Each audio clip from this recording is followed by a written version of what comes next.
Hi friends, welcome to ಆದ್ಯ ಸವಿರುಚಿ. ಇವತ್ತು ನಾವು ರುಚಿಯಾದ ಹುರಿಗಡಲೆ ಲಡ್ಡು ಹೇಗೆ ಮಾಡೋದು ಅಂತ ನೋಡೋಣ. ಮೊದಲಿಗೆ ಒಂದು ಪ್ಯಾನ್ಗೆ 1 ಟೀ ಸ್ಪೂನಷ್ಟು ತುಪ್ಪ ಹಾಕ್ಕೊಳ್ತಾ ಇದ್ದೇನೆ. ನಂತರ 1 ಕಪ್ನಷ್ಟು ಬೆಲ್ಲ ಹಾಕ್ಕೊಳ್ತಾ ಇದ್ದೇನೆ. ಲೋ ಫ್ಲೇಮ್ನಲ್ಲಿ ಇಟ್ಕೊಂಡು ಬೆಲ್ಲ ಕರಗುವವರೆಗೆ ಈ ರೀತಿ ಮಿಕ್ಸ್ ಮಾಡ್ಕೊಳ್ತಾ ಇರಬೇಕು. ನೋಡಿ, ಈಗ ಬೆಲ್ಲ ಕರಗಿದೆ. 1-2 ನಿಮಿಷ ಕುದಿಸ್ಕೊಳ್ಳೋಣ.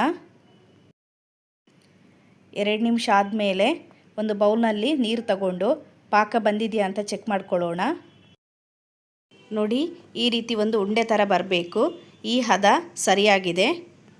ಈಗ ಇದಕ್ಕೆ ಅರ್ಧ ಟೀ ಸ್ಪೂನಷ್ಟು ಬಡೆ ಸೊಪ್ಪನ್ನು ಹಾಕ್ಕೊಳ್ಳೋಣ. ನಂತರ 1 ಕಪ್ನಷ್ಟು ಹುರಿಗಡಲೆಯನ್ನು ಹಾಕ್ಕೊಂಡು ಚೆನ್ನಾಗಿ ಮಿಕ್ಸ್ ಮಾಡ್ಕೊಳ್ಬೇಕು.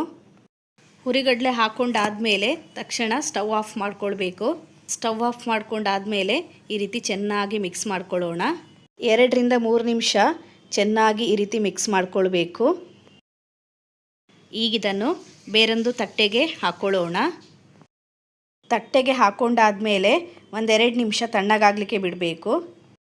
ತುಂಬ ಬಿಸಿರುವಾಗ ಉಂಡೆ ಕಟ್ಟಲಿಕ್ಕೆ ಹೋಗಬೇಡಿ.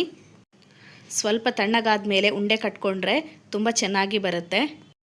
ಈಗ ಕೈಗೆ ಸ್ವಲ್ಪ ತುಪ್ಪ ಹಚ್ಕೊಂಡು ಉಂಡೆಗಳನ್ನು ಮಾಡ್ಕೊಳ್ಳಿ.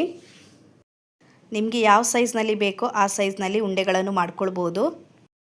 ಉಂಡೆ ಕಟ್ಟಲಿಕ್ಕೂ ಏನೂ ಕಷ್ಟ ಇಲ್ಲ, ತುಂಬ ಸುಲಭವಾಗಿ ಮಾಡ್ಕೊಳ್ಬೋದು. ನೋಡಿ ಎಷ್ಟು ಚೆನ್ನಾಗಿ ಬಂದಿದೆ ಅಂತ. ನೋಡಿದ್ರಲ್ವ ಫ್ರೆಂಡ್ಸ್, ಎಷ್ಟು ಸುಲಭವಾಗಿ ಹುರಿಗಡಲೆ ಲಡ್ಡು ಮಾಡ್ಕೊಳ್ಬೋದು ಅಂತ. ನೀವು ಕೂಡ ಒಂದ್ಸಲ ಈ ರೆಸಿಪಿನ ಟ್ರೈ ಮಾಡಿ ಹೇಗೆ ಬಂದಿದೆ ಅಂತ ಕಮೆಂಟ್ ಮೂಲಕ ತಿಳಿಸಿ. ನೋಡಿ, ಈ ರೀತಿ ಎಲ್ಲ ಉಂಡೆಗಳನ್ನು ಮಾಡಿಟ್ಕೊಂಡಿದ್ದೇನೆ. ಈ ವಿಡಿಯೋ ನಿಮಗೆ ಇಷ್ಟ ಆಗಿದ್ದರೆ ವಿಡಿಯೋಗೊಂದು ಲೈಕ್ ಕೊಡಿ. ಹಾಗೆ ಚಾನಲನ್ನು ಸಬ್ಸ್ಕ್ರೈಬ್ ಮಾಡ್ಕೊಳ್ಳೋದನ್ನು ಮಾತ್ರ ಮರಿಬೇಡಿ. Thanks for watching.